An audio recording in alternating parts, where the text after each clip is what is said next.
Bincang bersama. Selamat datang Smart Listeners dalam podcast Bincang Bersama. Di kesempatan kali ini Tasya Rustama sudah bersama dengan seorang tokoh yang berkutat di bidang perpajakan dan menjalani karir sebagai seorang konsultan dan juga aktif nih sebagai content creator. Tapi apalagi ya yang sering dilakukan dan apa yang bisa menyebabkan tokoh ini sampai nih di level pajak yang kita tahu. Kalau misalnya kita berpikir bahwa pajak ini kan luar biasa, harus ada sekolahnya khusus, belum lagi ya hal-hal ngejelimet lainnya begitu ya untuk orang awam. Kita sudah bersama dengan Pak Gabriel Kurniawan. Hai Pak Gabriel. Halo ya. Aku izin untuk gali profil seorang Pak Gabriel. Oke, boleh. Kalau dulu kecil seorang Gabriel Kurniawan itu seperti apa sih? Yang pasti kecil itu saya tipe orang yang ceria ya, atau gembira gitu ya, ceria yang pasti. Tapi uniknya atau mungkin bisa dibilang bertolak belakang nih. Waktu kecil saya dibesarkan oleh ibu tunggal karena ayah sudah meninggal sejak umur 5 atau 6 tahun. Jadi kemudian setahun berikutnya karena ayah sudah meninggal, akhirnya ibu pindah ke rumah orang tua, gitu ya.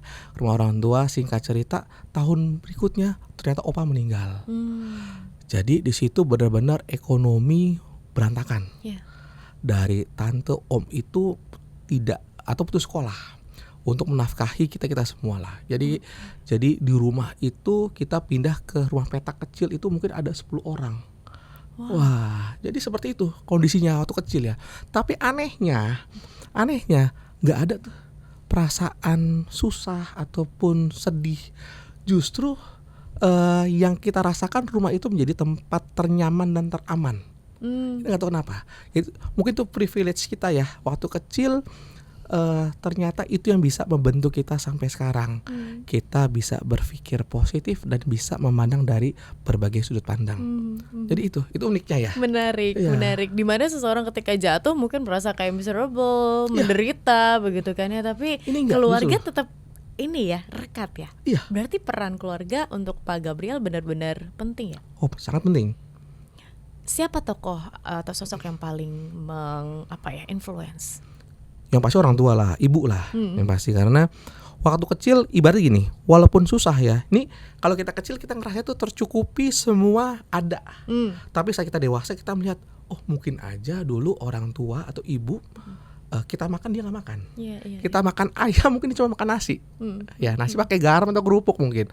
Tapi itu kita baru ketaunya yang mungkin saat dewasa, gitu. Jadi itu faktor yang memang ngebentuk sampai sekarang. Pak Gabriel berapa bersaudara? Anak tunggal. Ya, gitu. Apa nilai yang seorang ibu tunggal kan pasti ya tadi Pak Gabriel juga bilang bahwa influence-nya sangat erat. Apa selain berkorbannya dari sisi memberikan contoh dan lain-lain, apa hal yang selalu ditanamkan ibunda? Kalau saya ingat yang sampai saya bawa ke dalam perusahaan ya, nilai-nilainya adalah pengorbanan dan tanggung jawab. Ya. Jadi itu pun yang saya lalui saat memang usaha kita sempat terpuruk. Usaha kita tahun 2019 itu sempat jatuh. Dan saya melakukan suatu pengorbanan lah. Gitu. Dan itu tanpa disadari ternyata saya belajar dari masa-masa kecil. Gitu. Dari dulu kecil termasuk anak yang pintar atau gimana? Suka math gitu kan, karena perpajakan kan angka-angka begitu kan ya Pak Gabriel. Ya dibilang pintar banget tidak sih, tapi ya mungkin menengah kali ya, mungkin menengah gitu. Emang cita-citanya mau ke pajak atau sebenarnya ada cita-cita terpendam nih dari biasanya suatu profesi ataupun cita-cita itu dipengaruhi oleh faktor keluarga. Ya biasanya umumnya ini sama sekali tidak ada keluarga yang menjadi pengusaha, menjadi profesi, tidak ada. Gitu. Baik. Muncul keinginan menjadi seorang konsultan dan terjun di dunia perpajakan nih sejak kapan? Kalau dibilang muncul menjadi konsultan pajak itu mungkin saat bekerja di perusahaan konsultan pajak juga. Oke. Ya, jadi dulu saya bekerja, pertama kali saya bekerja itu di perusahaan kantor akuntan publik. Kenapa saya memilih perusahaan jasa seperti itu ya, jasa keuangan ya? Jadi saya melihat bahwa saya punya perasaan ya, punya saat saya berkumpul dengan teman-teman kampus kah, teman-teman di rumah dan sebagainya, saya saat bekerja di suatu konsultan, saya punya nilai lebih. Saya merasa dihargai. Nah, perasaan itulah yang akhirnya ngebawa saya terus mencari pekerjaan ataupun berkarir di perusahaan konsultan. Sampai di suatu titik saya bekerja di perusahaan konsultan pajak. Di situ saya melihat ada keseruan terhadap aturan perpajakan, ada celah, ada argumentasi, gitu ya. Jadi di situ titiknya, wah ini menarik, kayaknya ini profesi saya. Gitu. Saya punya mimpi suatu saat saya harus jadi konsultan pajak. Disitulah. Wow. Ya. Tapi kuliah itu memang ngambilnya majornya pajak? Enggak, akuntansi. Oh, akuntansi.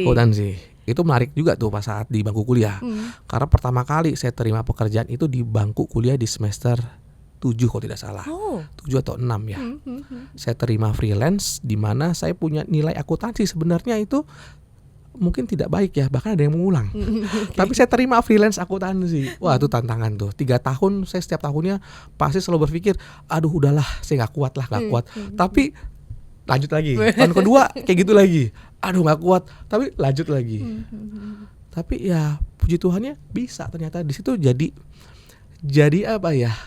Mungkin dibilang nekat kali ya. Nggak punya kompetensi, tapi coba nekat kerjakan, belajar dari temen, belajar dari buku, akhirnya bisa. Walaupun stres ya, di setiap tahun pasti saya stres. Gitu. Saya izin mau mundur lagi nih ke belakang.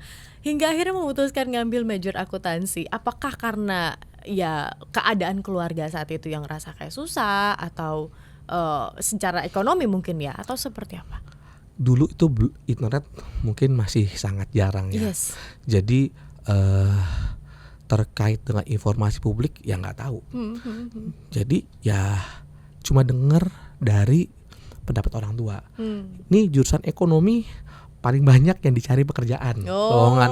Udah sesimpel itu. Dulu cuman sistem informasi sama ekonomi pilihannya. Ya atau komputer seperti itu ya. Pilihan cuma 2 itu. Ya udahlah, saya pilih ekonomi aja. Itu nggak ada perencanaan sama sekali. Gitu. Tapi kan kalau math-nya nggak kuat begitu kan ya, ini kan akan jadi batu sandungan, bener nggak sih Pak Gabriel? Kalau sebenarnya perpajakan itu tidak butuh math yang kuat. Saya menanamkan konsep di kantor. Kita bukan mencari IPK tertinggi, tapi kita mencari IQ yang baik. Logika yang baik itu pasti akan bisa beradaptasi di semua bidang. Itu prinsip saya ya. Menarik. Jadi semua itu harus didasarkan logika, semua ilmu pengetahuan. Perpajakan pun demikian. Karena tadi saat orang lain buat aturan perpajakan, untuk kita bisa menangkap pesannya, ya kita harus tahu dulu kenapa sih aturan ini dibuat. Dari situ kita gampang mencernanya. Dari situ kita gampang mengaplikasikan, aturan ini bunyinya seperti ini, cara hitungnya seperti ini. Jadi sebenarnya nggak butuh math yang bagus sebenarnya, tapi butuh IQ yang baik. Penalaran, betul. Itu yang penting. Jadi ya mohon maaf ya dengan kurikulum pendidikan yang ada ya. Cuman ini by experience kita seperti itu. Kita lebih melihat ke IQ bukan IPK. Walaupun IPK mungkin ada di faktor nomor kesekian ya, tetap kita lihat. Cuman faktor tertinggi kita adalah di IQ. Logika penalaran. Betul. Itu tadi begitu ya. Oke, dari kuliah akuntansi, tadinya mau jadi akunting, freelance begitu kan, bekerja hingga akhirnya terjunlah di dunia perpajakan. Rasanya seperti apa sih ketika merasa bahwa oke, ini panggilanku nih, ini harusnya where I belong begitu kan, inilah aku di sini begitu. Rasanya seperti apa sih saat itu Pak? Rasanya excited, jadi menjalankannya nggak ada beban. Jadi nggak ada beban. Padahal kan pajak kan ngejelimet gitu kan. Betul, ngejelimet. Cuman kalau dilaluinya dengan seneng, karena saat orang itu kan ada apa ya, ada momentum suka dengan sesuatu ya, dan itu saya merasakan di bidang ini cukup panjang. Kenapa? Karena ada aturan yang selalu berubah, jadi kita terpacu untuk menguasainya gitu loh. Jadi kalau kita sudah menguasai hal ini, sudah ahli, bosan di pajak nggak demikian.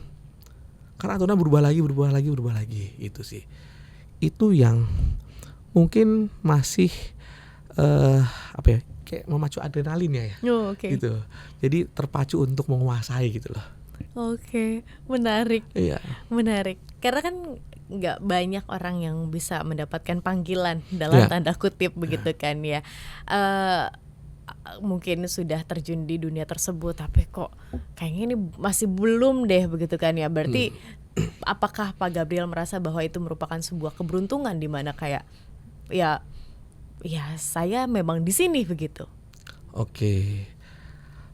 Saat kita mulai prosesnya pun untuk menjadi konsultan pajak, buat saya itu ada suatu hambatan besar yang namanya adalah persepsi. Ya, buat saya dulu yang bisa membuat konsultan pajak adalah harus lulusan dari Big Four atau perusahaan konsultan pajak terbesar lah atau terbaik lah, ataupun mereka yang ex dari DJP. Saya tidak ada di keduanya. Persepsi itu yang melekat dan menghambat saya. Akhirnya saya mencoba berpartner saat itu. Tapi ternyata tidak punya satu visi, berbeda visi. Berganti partner yang lain, berbeda juga. Akhirnya di situ ada suatu teguran yang saya dapat ya, secara pribadi, bahwa ya kita nggak perlu ngandalin orang lain. Kita cukup mencoba melangkah kecil dulu gitu loh. Kalau kita tidak melangkah memulai sesuatu hal dengan suatu langkah yang kecil, tidak akan sampai. Nah itu persepsi yang terbentuk oleh saya itu mungkin selama hampir 2 tahun, 1,5 tahun. Itu saya terjebak di situ. Akhirnya saya coba melangkah dengan sendiri, melangkah kecil, ternyata bisa. Jadi buat teman-teman yang mendengarkan misalnya ya, iya kita coba dulu. Jangan membatasi pikiran kita bahwa kayaknya nggak bisa nih, saya nggak mampu. Ya kita udah kalah duluan di situ. Saya 1,5 tahun terjebak di situ. Gitu. Langkah apa yang Pak Gabriel ambil? Kalau saya melihat ada petunjuk ya, saya udah mencoba 1, 2, kenapa gagal? Saya refleksi diri dulu nih, kenapa ini? Nah akhirnya ya saya berdoa lah, intinya saya berdoa. Petunjuknya seperti apa? Ternyata memang diarahkannya kita harus jalan sendiri. Ya, intinya tidak boleh mengandalkan manusia. Itu sih. Buka perusahaan kan salah satu jawabannya. Ya, buka. Di tahun berapa itu? Saya waktu itu buka perusahaan sudah dengan partner. Ya, tapi tidak cocok, akhirnya partner itu keluar. Gitu. Jadi itu dia 1,5 tahun ragu, sudah buka perusahaan, tapi akhirnya menjalankan dengan merubah mindset, tidak lagi mengandalkan perusahaan, tidak lagi membuka konsultan harus ex DJP ataupun ex dari konsultan Big Four, tapi siapapun bisa, asal punya keyakinan, bisa menghargai diri kita sendiri, kita mampu, itu sih. Dan tadi Pak Gabriel juga bilang ya bahwa regulasi berubah-ubah, otomatis kita harus belajar lagi. Iya. Gitu. I see. Gimana perjalanannya? Tadi sempat kita obrolin di 2019. Ada apa? Penurunan begitu ya. Jatuh. Apakah itu jadi titik terendah Pak Gabriel? Bisa jadi. Karena di situ kita hilang setengah dari omset, bahkan kita tidak bisa membiayai dari seluruh gaji saat itu. Ya, jadi banyak klien yang keluar, kemudian banyak pengurangan karyawan dan sebagainya. Jadi 2019 itu titik terendah kita lah. Saya coba berkorban ya. Kemudian puji Tuhannya di tahun 2020 justru saat terkena Covid usaha kita justru meningkat. Gitu. Blessing in disguise. Iya, di situ. Oke, menarik. Akhirnya bikin konten seputar perpajakan. Yes. Awal mulanya di mana? Tahun berapa? Saya ingat di bulan Oktober 2023 kita baru pertama kali post konten. Sebelumnya kita memang sudah ada wacana untuk buat konten, mungkin tuh tahun 2021 ya. Cuman karena mungkin keterbatasan, kita belum ada plan yang matang. Jadi saat itu terrealisasilah di tahun 2023. Yang saya lihat adalah minimnya edukasi terkait dengan masalah perpajakan. Mungkin ada yang mengulas perpajakan, tapi mereka sistemnya itu belum menjelaskan secara mudah dimengerti. Nah ini, jadi kita coba masuk dengan menggunakan konsep konten yang mudah dimengerti oleh masyarakat. Istilah-istilah begitu perpajakan begitu digunakan, ini kan orang awam nggak paham begitu. Betul, itu dia. Ini jadi gap mungkin ya antara orang awam dengan orang yang mengerti pajak begitu kan ya. Makanya kita butuh orang yang mengerti biar bisa menjelaskan. Pertama kali ngonten itu ngomongin apa? Masih ingat nggak? Saya agak lupa ya, tapi yang pasti relate dengan masyarakat. Ada yang saya ingat mungkin ini 1-5 konten pertama mungkin ya.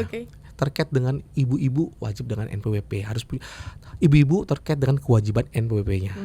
Nah itu sangat relate ya, apalagi kita menggunakan kalimat ibu-ibu. Ya gitu lah. Hal sederhana seperti itu ternyata disambut baik oleh masyarakat. Gitu. Ini kayak membuat akhirnya bisa awet ya, langgeng sampai sekarang konten. Naik turunnya seperti apa? Apakah selalu kayak dengan konsistensi untuk membuat konten itu hingga akhirnya bisa sampai titik ini kah? Atau ada nih masanya down? Ada. Di awal tahun kita sempat down. Ya, karena 2025 ini. 25 ini. Oh ya? Ya karena kita sudah kehabisan ide. Atau mungkin followers kita bosan dengan background, dengan konsep konten yang ada gitu. Akhirnya kita membuat gebrakan baru. Ya di pertengahan 2025 ini kita mulai lagi merubah background, merubah gaya, merubah isi konten pilarnya seperti apa. Nah itu kita ubah semua. Sampai kita menerbitkan yang namanya program-program baru. Kita ada mengeluarkan kelas mengajar gratis. Jadi kita akan bekerjasama dengan beberapa kampus. Kita mengajar di suatu perkuliahan dan itu gratis ke semua kampus yang akan kita ajak kerjasama. Gitu. Ada juga kita punya program namanya program SPT, Solusi Pajak Tuntas. Ini ibarat pro bononya di hukum. Jadi ada pelaku usaha yang kesulitan terhadap perpajakan dan kita nilai mereka memang agak kurang dari sisi biaya. Kita akan bantu sampai tuntas. Sampai mereka misalnya punya kasus di pengadilan, kita akan bantu tanpa dipungut biaya sepeser pun. Wow. Ya. Dari konten begitu kan ya, awalnya 5 konten waktu itu Pak Gabriel bilang sampai sekarang bisa memberikan impact sedemikian rupa untuk masyarakat. Idenya datang dari mana? Idenya datang dari kita nggak tahu ya ide itu datang dari mana ya. Mungkin tiba-tiba aja gitu ya. Cuman kita punya ikon. Kita punya perusahaan, kita namanya Godiva. Ya, jadi ada boleh dibilang sejarah. Di Inggris itu namanya Lady Godiva. Ya, jadi Lady Godiva ini punya raja, dia tiba-tiba menaikkan pajak ke masyarakat cukup tinggi. Lady Godiva ini memperjuangkan nih hak dari keringanan pajak masyarakat. Saat itu raja menolak. Akhirnya raja memperbolehkan pajak diturunkan asal si Lady Godiva itu bertelanjang naik kuda berkeliling istana atau berkeliling ke negeri tersebut. Nah, terdengar nih persyaratan tersebut ke seluruh warga. Akhirnya saat Lady Godiva menunggangi kuda tanpa busana, semua masyarakat menutup pintu dan jendela. Akhirnya pajak itu diturunkan. Spirit itulah yang akhirnya ada gitu loh, yang jadi benang merahnya perusahaan kita, Godiva Caraka, ataupun konten dari pakar pajak itu sendiri. Gitu. Menarik. Gimana bikin konten pajak yang berat ini di persepsi masyarakat begitu ya, hingga akhirnya bisa ringan dan bisa diterima nih, bahkan tadi juga sama emak-emak nih. Ya, jujur waktu kita bikin konten ibu-ibu atau emak-emak itu, saya juga dari awal juga kerasa ini apakah akan masuk. Ternyata pas dirilis ternyata responnya cukup baik ya. Nah, tapi tadi pertanyaannya gimana dari hal yang menyeramkan menjadi menyenangkan. Ya, poinnya sebenarnya apapun itu cuma satu menurut saya ya, penguasaan materi. Selama kita bisa menguasai materi secara detail, saat kita output, kita keluarkan itu, kita bisa berubah menjadi hal yang sederhana. Jadi kalau ada orang yang menjelaskan tidak bisa segamblang, semenyenangkan, mungkin belum menguasai secara detail. Poinnya itu yang saya tangkap ya. Baik, berarti dari kedalaman pemahaman dari materi tersebut itu penting ya, agar bisa menjawantahkan dengan clear di masyarakat. Ya, karena saya selalu menerapkan ke tim ya, kalau saat bicara peraturan, aturan pajak atau menjelaskan, saya bicara bukan langsung to the point, ini caranya begini, enggak. Kita bicara mengenai kenapa sih, latar belakangnya apa. Dengan kita tahu latar belakang, dengan kita tahu spirit aturan tersebut, kita akan jauh lebih melekat, akan nyampe logikanya gitu. Nah, itu pun saat kita coba membuat konten yang hal yang dari menyeramkan menjadi menyenangkan, ya kita harus tahu dulu detailnya, spirit dari aturan tersebut, kenapa sih ada aturan ini harus terbit, itu dulu. Baru kita bisa menjelaskan dengan gamblang, dengan mudah. Ya, kadang kita cuma tahu aturan ya, tapi sebab akibatnya itu nggak paham. Itu harus digali. Gitu. Itulah sebenarnya sebab akibat itu yang bikin kita bisa connect ya. Oh, betul. Maksudnya ini begitu kan ya. Kadang-kadang demikian ya, Pak. Kita kan juga suka gitu ya kalau di keluarga, misalnya jadi anak dulu ya. Pokoknya jangan main. Malam harus pulang. Tapi kita nggak tahu maksudnya. Malam ini begini loh. Kayak gitu ya. Salah paham terjadi kalau misalnya nggak ada komunikasi itu. Jadi Pak Gabriel nih jadi perpanjangan tangan begitu kan ya, dari pemerintah nih harus ngelirik ya kan, karena jadi perpanjangan tangan kepada masyarakat, jadi tahu masyarakat secara simpel begitu regulasi-regulasinya. Oke, berjalan sampai dengan saat ini, boleh mungkin diceritain nggak ada kasus yang paling menantang begitu, yang jelimet banget, ada nggak sampai dengan saat ini perjalanan? Kalau dibilang menantang, terkait dengan kasus ataupun klien menurut saya nggak ada. Ya, tidak ada, karena di perpajakan itu jelas aturannya. Memang ada loopholes, ada celah. Itu mungkin menjadi hal yang menantang. Cuman kalau kita sebagai pengusaha, yang paling menantang adalah gimana memanage SDM kita. Justru lebih sulit memanage SDM dibanding memanage klien. Gitu ya. Itu tantangannya. Karena saat kita memanage klien, begitu masa selesai. Tapi SDM karyawan kita itu akan terus-terusan. Kita akan memanage dia terus. Gitu. Menarik, justru SDM yang Justru jadi SDM. kunci ya. Iya. Sampai dengan saat ini gimana cara memanagenya? Ada nggak nilai-nilai yang kan Pak Gabriel kan kekeluargaan erat sekali gitu. Apakah ini diterapkan juga di perusahaan?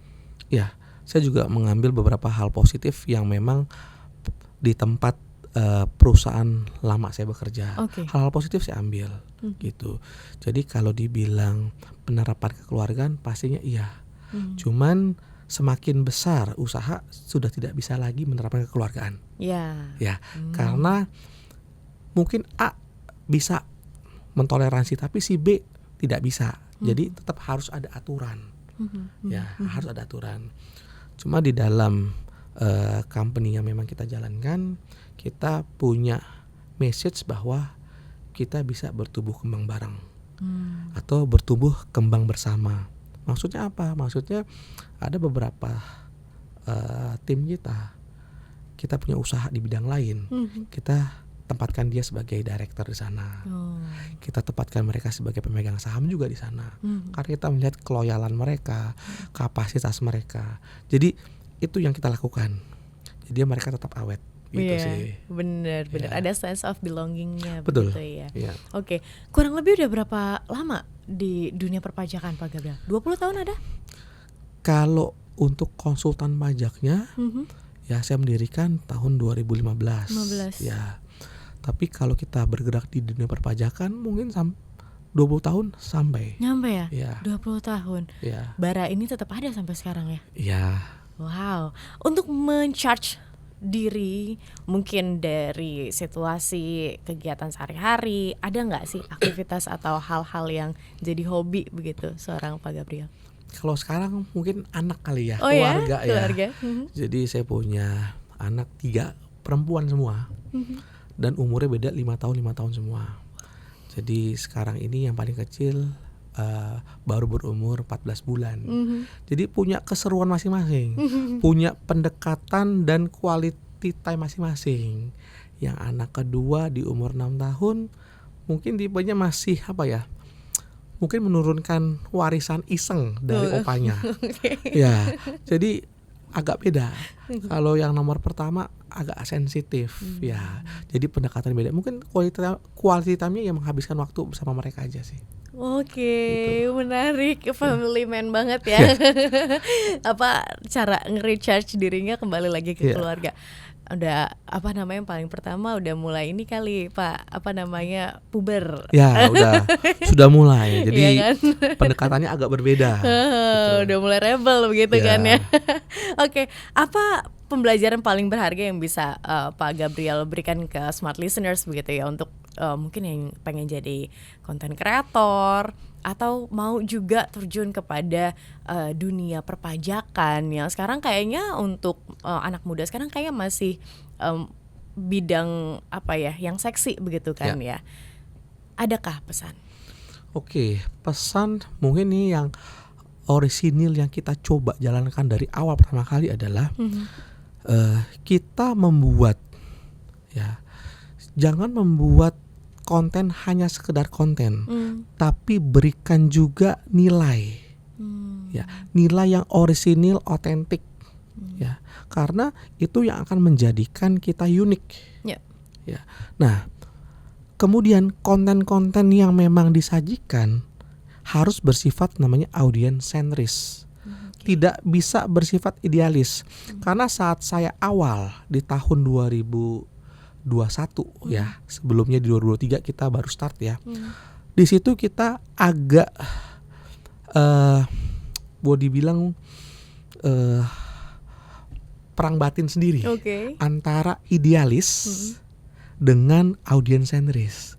Kita mau menampilkan sisi kejeniusan kita, kepintaran kita di hadapan masyarakat bahwa kita ngerti pajak menggunakan bahasa yang idealis.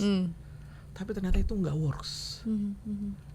Jadi sarannya adalah buat konten jangan dari sisi menariknya kita, tapi apa yang dibutuhkan oleh masyarakat itu yang lebih didengar dan pesannya akan tersampaikan.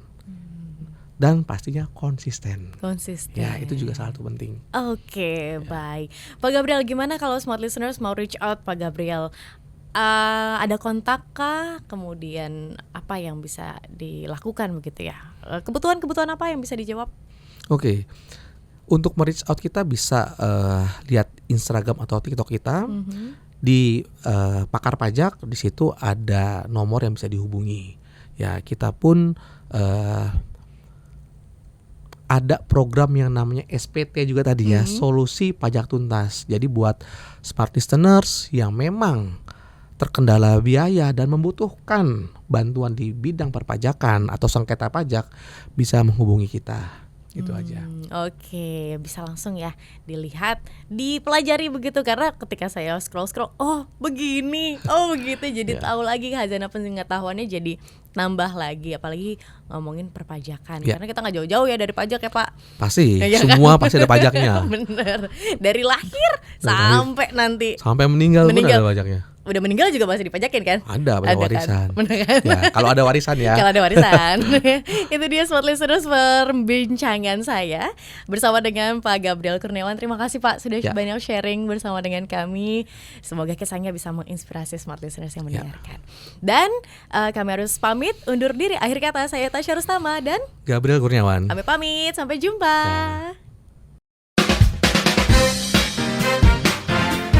Bincang bersama